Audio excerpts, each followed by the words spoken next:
He hadn't heard a child scream in 4 years, and the last time it happened, an entire colony burned. The scream didn't echo. It sliced through the forest like a blade, clean, sudden, wrong. Gabriel froze halfway down the old ramp leading from his dome, breath caught in his throat. Varela 9's air was still, too still. Not even the fungal leaves rustled. Then came the silence. That was worse. Not the quiet of peace, but of something about to shatter.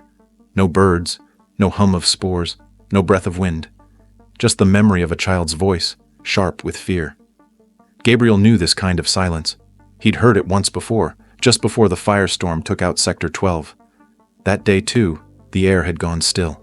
Right before the screaming turned into static, he grabbed his rebreather, slung it over his face, and locked the dome behind him. The seal hissed shut with finality. Whatever was out there, it wouldn't wait long. The forest pressed in immediately, walls of bioluminescent vines and thick spore mist clinging to his boots. Each step felt like pushing through a living thing, something that might breathe if he paused too long. But he didn't stop. The scream had come from the southeast ridge, maybe 100 meters away, maybe less. Then he heard it again, higher now. Choked, a cry. He ran, feet crunching fungal roots, ducking under low-hanging spore pods, brushing past heat-reactive ferns that curled away from his body. The light dimmed the deeper he went, filtered through a ceiling of moss-veined trees and hanging vines that pulsed faintly with internal life. The brush cleared suddenly. A small ravine opened below. At the bottom, movement, a glint of metal. Gabriel dropped to a crouch and crawled to the edge. There, a woman, alien, half sprawled, leg twisted in a rusted mechanical trap. Her skin was pale blue, slick with sweat and streaked with moss. Blood soaked the grass beneath her, unconscious. Beside her, a child, small, blue-skinned, white-haired, crying. The girl looked up at him with wide orange eyes. "Please," she said, her voice cracking but unmistakably human in its desperation. "Help my mom." Gabriel blinked. She couldn't have been more than 6, and she was terrified. He raised both hands slowly, fingers open. "I'm not here to hurt you." The child didn't move, but she didn't run either. She simply stood there, shaking, eyes fixed on his. Gabriel's boots hit the ravine floor seconds later. The trap was archaic, off-world tech, likely poacher-built. Barbed, designed to hold, not kill immediately. But it was tightening. He dropped to one knee beside the woman. Her leg was mangled, bone visible, her breathing shallow. He hadn't touched another person in 4 years. Now, here he was, kneeling beside a bleeding alien and a child who called her Mom in English. His heart thundered. His fingers hovered over the trap's hinge. One wrong move and he could tear her leg apart. But if he did nothing, she'd bleed out. Fast. The girl clutched her mother's hand. Her lip trembled. Gabriel swallowed hard, pulled out a shard of pressure-treated bark from his belt, and wedged it into the trap's mechanism. The metal groaned. The woman convulsed. The trap released. He caught her before she fell, arms wrapped tight around a body too light for life. The child sobbed. Gabriel looked up at the canopy above, breathing hard. What the hell had he just stepped into? Gabriel laid the woman on the only clear cot left in his dome, brushing aside a tangle of moss and spore vines with the back of his arm. The bioluminescent threads retreated slowly, curling like shy fingers as the unconscious figure replaced them. Her breathing was shallow but steady. The child, Naira, hovered at the edge of the cot, too quiet for someone so young. Her orange eyes never left her mother's face, nor Gabriel's hands. She didn't speak, but the weight of her silence was louder than any scream. Gabriel moved with mechanical precision, operating more from memory than intention. His gloves were sticky with blood, and he didn't notice until the third wrap of bandage that his own breath was shaking. He hadn't let someone this close in years, and now there were 2. The dome wasn't meant for company. It hadn't been since the project collapsed. Moss hung from ceiling seams where sterile plastic had once gleamed. Every corner of the room was a war between nature and man-made design, and nature was winning. He activated the med scanner. It buzzed weakly to life. Oxygen low, blood pressure unstable, internal infection likely. She needed more help than he could give, but there was no one else. Naira watched every movement with feral intensity, like a cub uncertain if the approaching hand meant comfort or capture. Gabriel didn't try to reassure her. He'd learned long ago that words meant little to the wounded. He worked in silence. When the scanner beeped green, barely, he stepped back, scrubbing his hands at the water basin until his skin burned. "I don't think she'll wake tonight," he said softly. Naira said nothing. She just climbed onto the cot and curled against her mother's side. Gabriel watched from across the dome.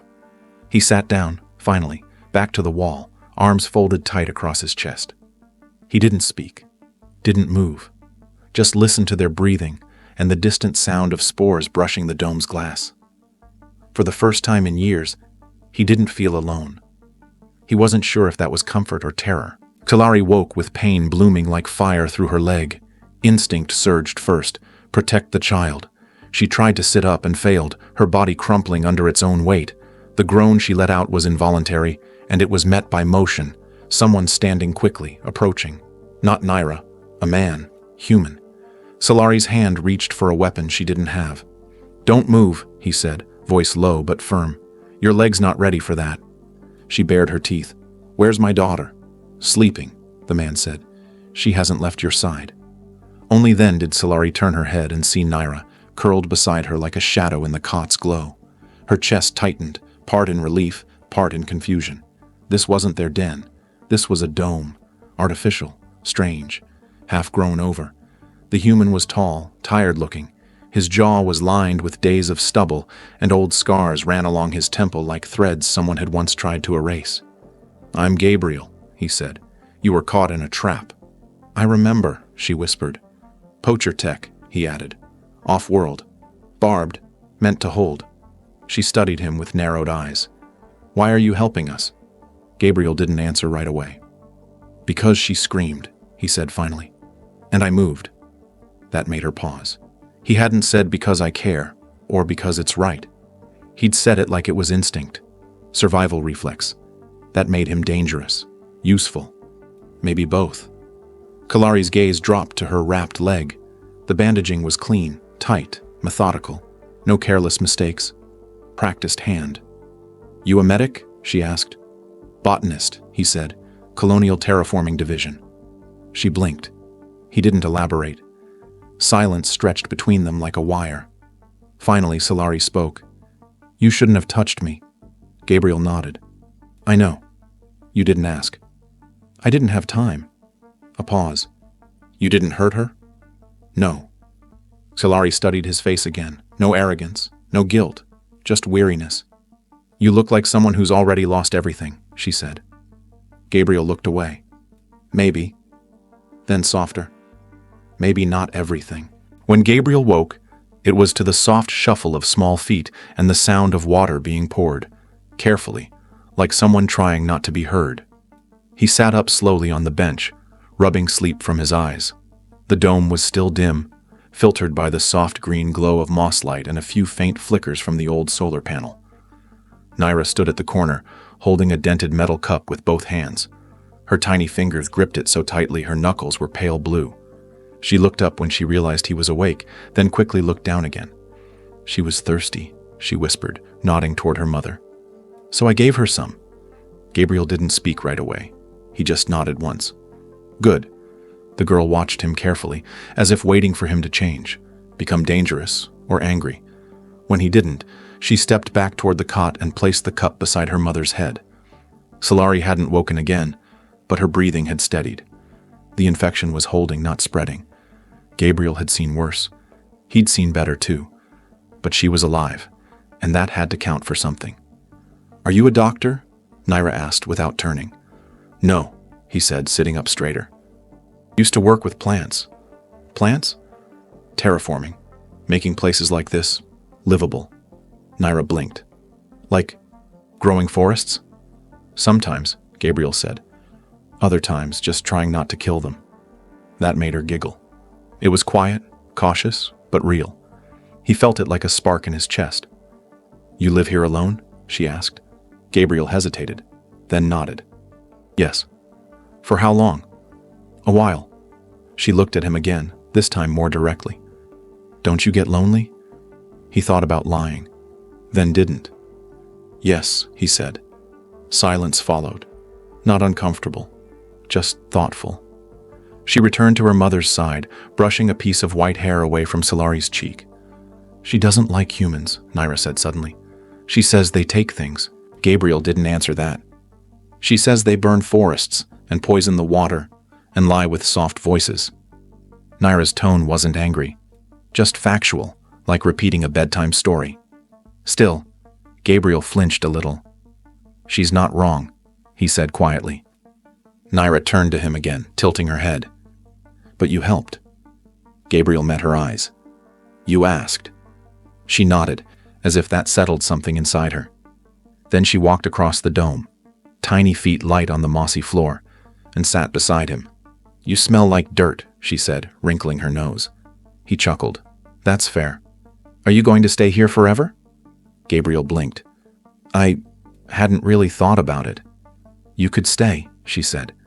Mama might want to thank you when she wakes up. I don't think she'll want to see me. Naira tilted her head. Why? Because I'm human. She frowned. But I'm half human. Gabriel froze. The realization landed soft but heavy. Naira didn't elaborate. She just picked up a piece of dried root from a nearby shelf and held it up. Is this food? Yes, Gabriel said. Tastes like old shoes. Naira laughed again, brighter this time. She didn't move away. Neither did he. And for the first time since he'd arrived on Varela 9, Gabriel felt something shift in the air around him, like the dome had taken a breath. Maybe it wasn't just surviving anymore. Maybe it was beginning to grow. Solari woke again to the scent of moss, warm roots, and faint antiseptic. Her leg ached, but the pain had dulled to something manageable, something real. Not the white-hot agony from before. Progress. Her first instinct was still the same. Naira? She rasped. Gabriel's voice answered from a few meters away. She's outside. Not far. I let her collect glow spores near the trellis. She said you let her sometimes. Solari turned her head. He was sitting cross-legged near the far wall, fiddling with a vine-strangled terminal. His hands were smudged with soil and rust, his shirt half unbuttoned, sweat-soaked from repair work. He didn't look up. You trust her out there? She asked. Gabriel finally met her gaze. I trust her instincts. They're sharper than mine. Kalari considered that. She has your eyes, he added softly. She looked away. And her father's stubbornness. There was a pause, gentle, not awkward. Gabriel stood and crossed the dome, picking up a canteen. He handed it to her, careful not to touch her skin. She took it anyway. She was born in the trees, Kalari said after a sip. We never stayed anywhere longer than a cycle. Her father was a wayfarer, taught her how to read the ground like it spoke in sentences. Gabriel sat, listening. One night, she continued, her voice quieter. We heard the dropships. The sky lit up with fire. He stayed behind so I could run with her. Her fingers tightened around the canteen. I didn't get to say goodbye, just ran. Gabriel didn't interrupt. He just let the silence carry the weight of her memory.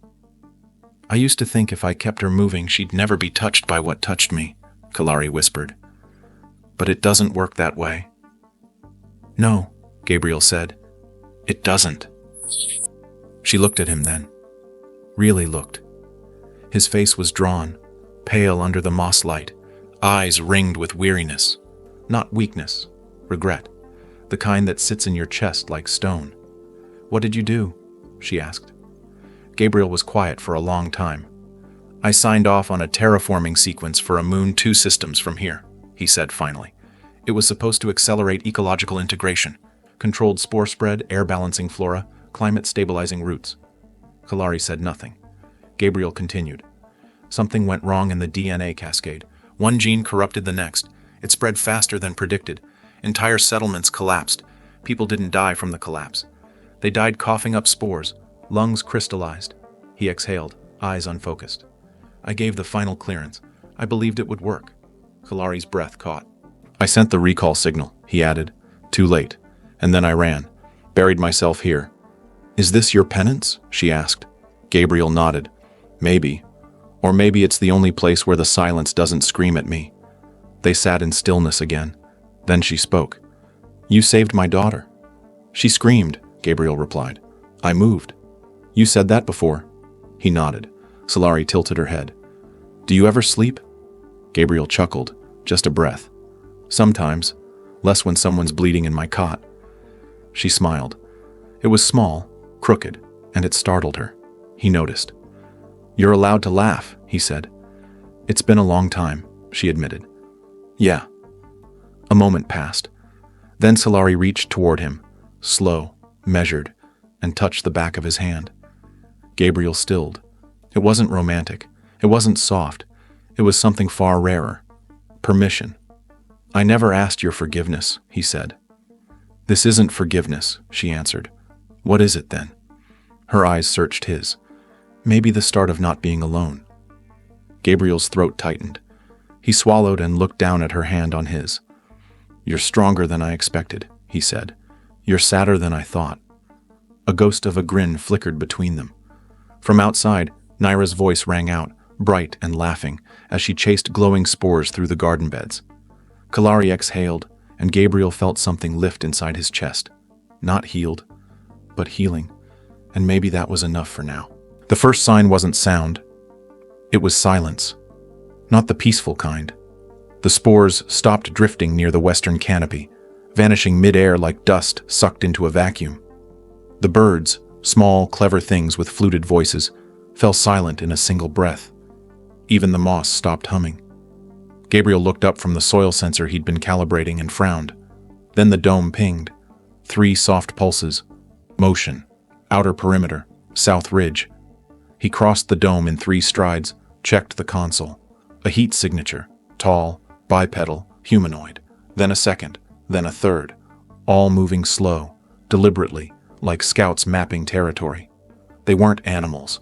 Gabriel's blood ran cold. Poachers. He turned. Kalari stood at the far end of the dome, already clutching Naira's hand. Her posture wasn't panicked. It was ready. "They've come back," she said. Gabriel nodded. "I can buy us time," he told her. "The traps are primed. Bio-triggered spores. They'll slow anyone not wearing filtration. But not stop them." "No." Solari straightened her spine. Her limp was barely visible now. "Then we move." Gabriel hesitated.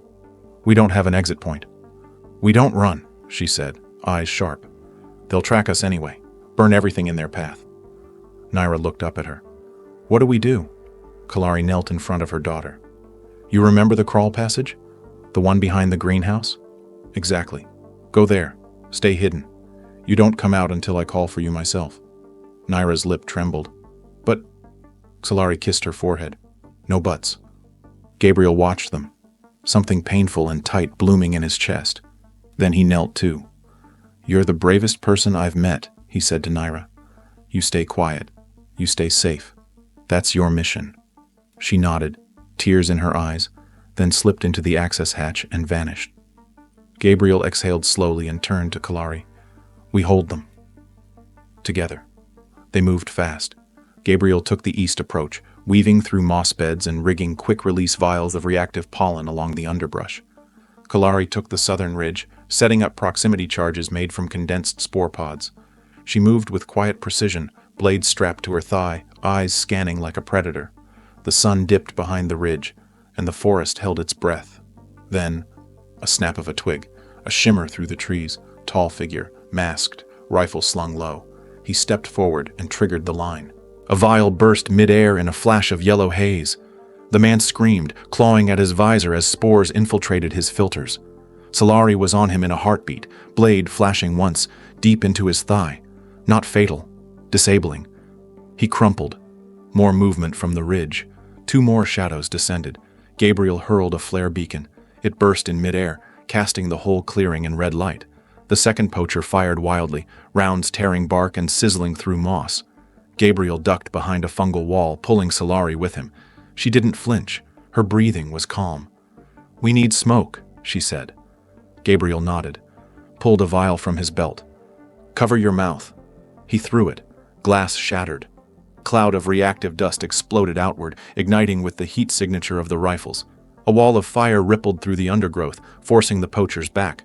One screamed, a sharp human sound, and vanished behind the tree line. Silence returned. Gabriel and Solari waited 5 minutes. 10. Nothing. No more movement. Just the pulse of the forest reclaiming its space. Gabriel finally exhaled. We did it. Solari's eyes didn't leave the trees. We delayed them. Gabriel nodded. But we're not prey. No, she said. We're not. From behind them, the hatch opened. Naira peeked out. Gabriel smiled. Mission accomplished. She ran to them, threw herself into Solari's arms. You're okay, she whispered. So are you, her mother murmured. Together, the three of them stood under the clearing's canopy, smoke fading, boars drifting again. Something had changed. They had chosen not to run. And for the first time, they had won. The dome was quiet that night. Not dead. Not heavy. Just calm. Outside, the spores danced again beneath the stars, glowing faint blue and gold. Inside, the soft hum of recycled air and the occasional chirp of moss frogs filled the silence. Gabriel sat near the window, legs stretched out, a cup of root brew cooling in his hands. He didn't drink it, just held it, letting the warmth sink into his palms. Across the dome, Kalari checked the last of the reinforced seals. Her movements were careful, but not strained. Her limp was almost gone now. He noticed. She'd healed fast, or maybe she'd fought harder than anyone had the right to. Naira was asleep, tucked into the cot with her usual tangle of limbs and moss-stuffed pillows. Her tiny snores rose and fell like tides. Kalari stepped over and sat beside Gabriel. Not too close, just near enough that he felt her presence like gravity. She's a storm in a small frame, she said, nodding at the girl. Gabriel smiled. She dreams loud. She always has. They sat in silence for a while. It wasn't awkward. It was shared. Then Solari said, I've been watching you. Gabriel arched a brow. I'm not that interesting. You move like someone who's waiting for the ground to open up under him. Gabriel didn't deny it. You're always checking escape routes, she added. Habit. Fear. He looked down at his hands. I've hurt people. And saved others. That doesn't balance. It doesn't have to. Gabriel turned to her. You sound like someone who forgave herself a long time ago. Kalari shook her head. Number. But I learned to live alongside the things I carry. Their eyes met. The moment stretched. Then, Kalari reached out and placed her hand on his chest, just over the scar he never spoke of. Gabriel stilled. Her fingers were warm. Steady. Do you want this? She asked. The question was soft, not urgent, not desperate, just true. Gabriel swallowed. Yes. She leaned in and kissed him. It wasn't fast. It wasn't fiery. It was the kind of kiss people carry with them for years, the kind that mends things wordlessly, the kind that doesn't ask for anything but permission. He kissed her back, and for a while, the dome, the spores, the stars, all fell away. There was only this, breath shared, wounds silent, and a feeling that maybe, just maybe, the worst was behind them. When they parted, Kalari rested her forehead against his. You smell like dirt, she whispered. Gabriel laughed softly. You said that already. Number that was Naira. Ah, so now it's confirmed. Solari chuckled, then grew quiet. Her fingers still rested over his heart. Do you know what my people believe about scars? She asked. Gabriel shook his head. They're not shame. They're history. He closed his eyes. Then maybe, he said, we're finally telling a new story. From the cot, Naira murmured something about flying mushrooms and root cake. They both looked over at her and smiled. Then Solari said, We're not alone anymore, are we? Gabriel looked at her. No, he said, we're not. The dome was quiet that night. Not dead. Not heavy. Just calm. Outside, the spores danced again beneath the stars, glowing faint blue and gold. Inside, the soft hum of recycled air and the occasional chirp of moss frogs filled the silence. Gabriel sat near the window, legs stretched out, a cup of root brew cooling in his hands. He didn't drink it, just held it, letting the warmth sink into his palms. Across the dome, Kalari checked the last of the reinforced seals. Her movements were careful, but not strained. Her limp was almost gone now. He noticed. She'd healed fast, or maybe she'd fought harder than anyone had the right to. Naira was asleep, tucked into the cot with her usual tangle of limbs and moss-stuffed pillows. Her tiny snores rose and fell like tides. Kalari stepped over and sat beside Gabriel. Not too close, just near enough that he felt her presence like gravity. "She's a storm in a small frame," she said, nodding at the girl. Gabriel smiled. "She dreams loud. She always has." They sat in silence for a while. It wasn't awkward. It was shared. Then Solari said, "I've been watching you." Gabriel arched a brow. "I'm not that interesting." "You move like someone who's waiting for the ground to open up under him." Gabriel didn't deny it. "You're always checking escape routes," she added. "Habit. Fear." He looked down at his hands. "I've hurt people. And saved others. That doesn't balance. It doesn't have to." Gabriel turned to her. "You sound like someone who forgave herself a long time ago." Kalari shook her head. "Number. But I learned to live alongside the things I carry." Their eyes met. The moment stretched. Then, Kalari reached out and placed her hand on his chest, just over the scar he never spoke of. Gabriel stilled. Her fingers were warm, steady. "Do you want this?" she asked. The question was soft, not urgent, not desperate, just true. Gabriel swallowed. "Yes." She leaned in and kissed him. It wasn't fast. It wasn't fiery.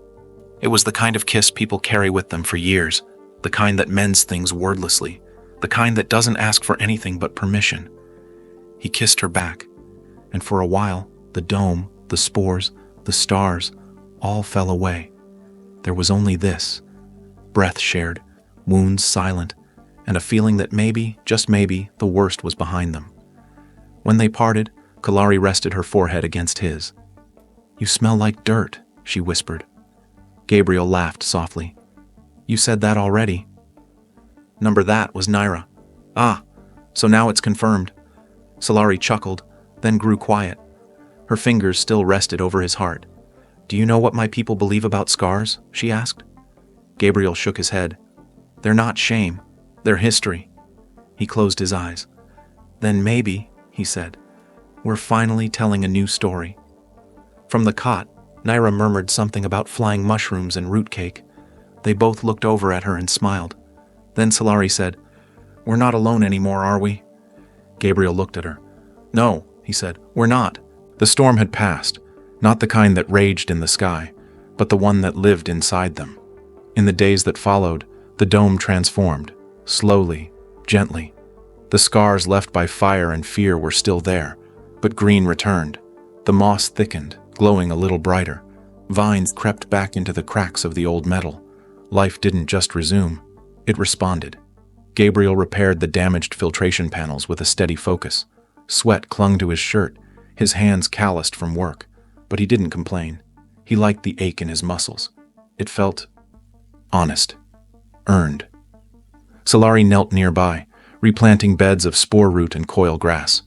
Her movements were sure now, no more hesitation in her stride. Her legs still ached, but she didn't limp. Not anymore. They didn't speak much while they worked. They didn't need to. Every glance shared, every tool passed, every quiet nod meant something. A rhythm had formed, a silent agreement. This was their home now. Naira ran barefoot between the garden rows, her white hair catching the light like spun silk. She was laughing, chasing after a moss hopper with a stick and declaring herself the queen of spores. Kalari watched from the shade, arms dusted with soil, smile tucked quietly into the corners of her mouth. Gabriel sat beside her, his knees muddy and face streaked with pollen. "She's louder now," he said. "She's not scared," Kalari replied. Gabriel nodded. "That's good." Solari tilted her head toward him. "You've stopped checking the perimeter every 5 minutes." Gabriel smirked. "I still check, just not every 5. That's progress." Their shoulders brushed lightly. The air smelled of damp roots and sun-warmed bark. The dome creaked as it always had, but now the sounds were familiar, comforting, like the old sigh of a house that had decided to let them stay. Later that evening, they ate together beneath the open panel. The stars were faint above. but enough to glimmer through the vine-stained glass. Dinner was simple. Spiced root stew and sun-dried seed cakes, but they ate like it mattered, because it did, because it meant something survived, because it meant they had each other. Afterward, Gabriel sat with Naira, helping her sort a pile of scavenged stone fragments. She was making a wishing circle, she said, a place where they could plant things they didn't want to lose. Solari knelt across from them, gently pressing a blue leaf cutting into the soil at the circle's heart. "What are we planting?" Gabriel asked. "Hope," Naira said, matter of fact. Gabriel smiled. "I thought we'd lost that." Kalari looked up at him. "We didn't lose it. We just stopped looking for it." And under the fractured sky of Varela 9, for the first time in years, Gabriel believed her. The sun hung low in the sky, casting soft amber light across the moss beds. The dome's canopy caught the last glimmer of day, turning every hanging vine into threads of gold. It was the kind of light that made even broken things look holy. Gabriel stood near the edge of the greenhouse, checking moisture levels in the root traps. He moved slowly now, not out of pain, but peace. There was no rush, no perimeter alert, no pending threat, just breath, earth, life. Behind him, laughter rang out. Naira. She barreled down the path barefoot, arms flapping like wings, trailing glittering dust from a broken spore pod. "I did it!" she yelled. Gabriel turned. "Did what?" "My triple flip twist." She pointed proudly to a smooth rock she'd used as a launch pad. "I stuck the landing, no splats." Gabriel grinned. "That's a first." "Rude," she said, hands on hips. Then she marched up to him, expression unusually serious for someone still half covered in dirt. "Did you see it?" "I did." "Clean arc? Stable landing?" "Perfect." She nodded, satisfied. Then, silence. Her gaze shifted, less playful now, focused. She took a breath. "Gabriel?" He blinked. "Yeah?" She stepped forward, small hands clasped behind her back. "You know I used to call you Doc?" "I remember." She looked up, eyes wide and full of something fragile. "You don't feel like Doc anymore." Gabriel tilted his head. "No? You feel like mine." The words hit him like a slow explosion. Quiet, devastating, complete. His mouth opened, then closed. Nothing came out. He crouched to her level, heart hammering in his chest. "You mean..." She nodded. "Like a dad." Gabriel stared at her. He'd held 1,000 regrets in his life, carried them like stones in his ribs. And for years he believed he was too broken, too dangerous, too lost to ever be anything good again. But this child just gave him a name. And it fit like it had always been waiting for him. He pulled her into a hug, arms tight around her small frame. "Thank you," he whispered. She leaned into him. "You were already doing all the dad stuff. I just made it official." Behind them, Solari stood in the doorway, a hand covering her mouth, eyes shimmering. She didn't speak. She didn't have to. Later that night, Naira curled between them on the porch as the stars emerged through the leaves. Her breathing slowed, sleep pulling her under. Gabriel held her hand in his. Solari rested her head on his shoulder, and for the first time in his life, Gabriel felt not like a survivor, but like he belonged. The sun hung low in the sky, casting soft amber light across the moss beds. The dome's canopy caught the last glimmer of day, turning every hanging vine into threads of gold. It was the kind of light that made even broken things look holy. Gabriel stood near the edge of the greenhouse, checking moisture levels in the root traps. He moved slowly now, not out of pain, but peace. There was no rush, no perimeter alert, no pending threat, just breath, earth, life. Behind him, laughter rang out. Naira. She barreled down the path barefoot, arms flapping like wings, trailing glittering dust from a broken spore pod. "I did it!" she yelled. Gabriel turned. "Did what?" "My triple flip twist." She pointed proudly to a smooth rock she'd used as a launch pad. "I stuck the landing, no splats." Gabriel grinned. "That's a first." "Rude," she said, hands on hips. Then she marched up to him, expression unusually serious for someone still half covered in dirt. "Did you see it?" "I did." "Clean arc? Stable landing?" "Perfect." She nodded, satisfied. Then, silence. Her gaze shifted. Less playful now. Focused. She took a breath. Gabriel? He blinked. Yeah? She stepped forward, small hands clasped behind her back. You know I used to call you Doc? I remember. She looked up, eyes wide and full of something fragile. You don't feel like Doc anymore. Gabriel tilted his head. No? You feel like mine. The words hit him like a slow explosion. Quiet. Devastating. Complete. His mouth opened, then closed. Nothing came out. He crouched to her level, heart hammering in his chest. You mean... She nodded. Like a dad. Gabriel stared at her. He'd held 1,000 regrets in his life, carried them like stones in his ribs. And for years he believed he was too broken, too dangerous, too lost to ever be anything good again. But this child just gave him a name. And it fit like it had always been waiting for him. He pulled her into a hug, arms tight around her small frame. Thank you, he whispered. She leaned into him. You were already doing all the dad stuff. I just made it official. Behind them, Solari stood in the doorway, a hand covering her mouth, eyes shimmering. She didn't speak. She didn't have to. Later that night, Naira curled between them on the porch as the stars emerged through the leaves. Her breathing slowed, sleep pulling her under. Gabriel held her hand in his. Solari rested her head on his shoulder, and for the first time in his life, Gabriel felt not like a survivor, but like he belonged. The garden had grown wild, not chaotic, alive. Vines curled around the trellis with purpose. Flowers opened with the morning and closed at dusk like old secrets. Even the spores moved slower now, lazily drifting through golden light. Gabriel stood barefoot in the north beds, hands buried in damp soil. His nails were lined with grit, his forearms smeared with pollen and peace. Near him, Solari knelt, braid tied back, skin dewed with effort. They worked side by side, as they always did now.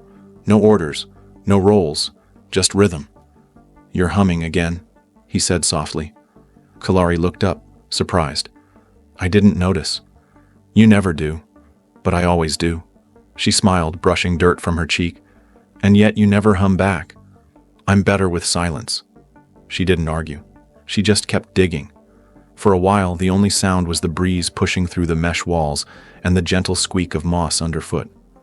Naira's voice echoed distantly from the far dome, narrating a pretend expedition involving flying deer and cake mushrooms. Gabriel leaned on his shovel. She's getting louder. She's getting safe, Solari replied. Loudness is a form of trust. I wouldn't know, he said.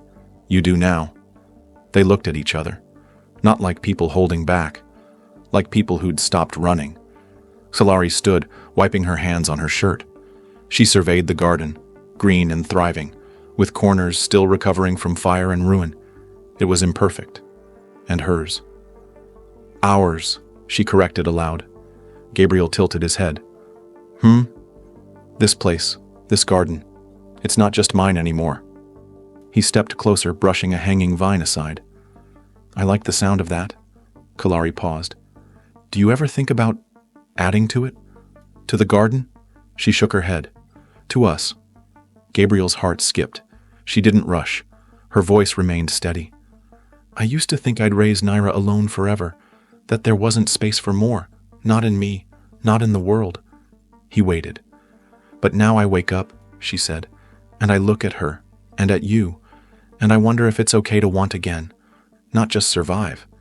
Want. Gabriel swallowed. You mean, not tomorrow, she said quickly. Not next season, but maybe. Eventually.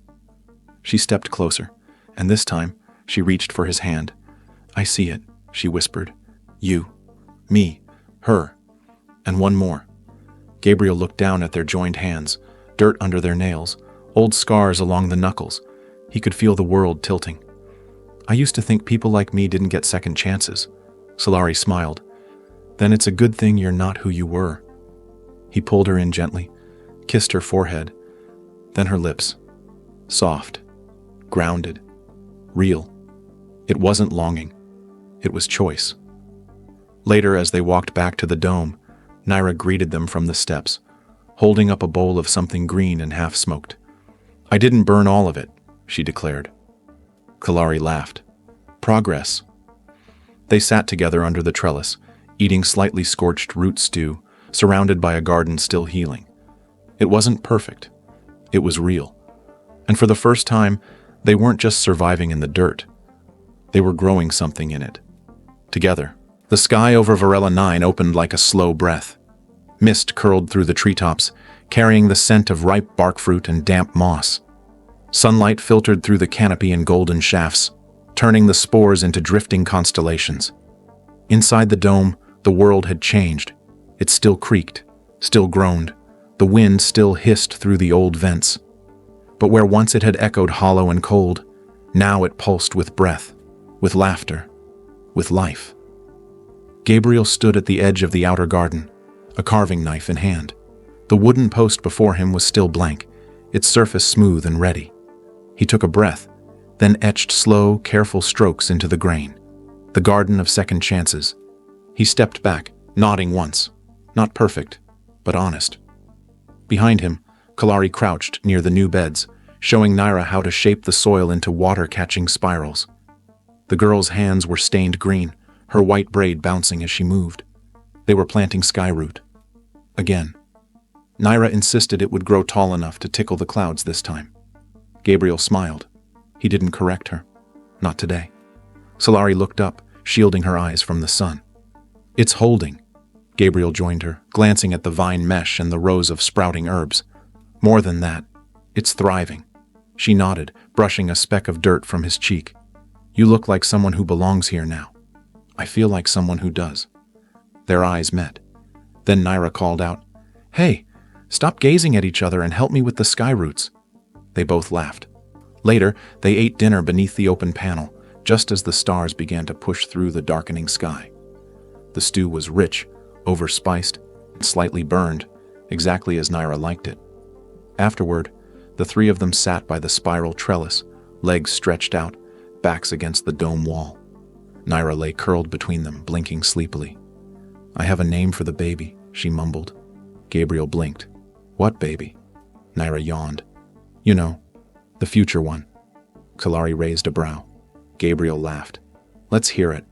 Naira closed her eyes. Dust cake? Kalari snorted. Try again. Naira giggled, then fell asleep, snuggled between them like she'd always been there. Gabriel looked up. The stars were brighter tonight, or maybe he just saw them clearer. Solari leaned her head on his shoulder, her voice soft. You know what I see when I look at you? What? A man who thought he was broken, but all he needed was somewhere to grow again. Gabriel turned to her. And I see a woman who ran through fire and didn't burn. They didn't kiss this time. They didn't have to. They were already woven into the soil. Far above them, the moons of Varela 9 shifted in slow orbit, casting silver arcs across the forest floor. The dome pulsed with light, and within it, a small family, born of ruin, rebuilt with roots and grace, rested quietly in the garden they had made their own, not just surviving, but living, fully, finally, together.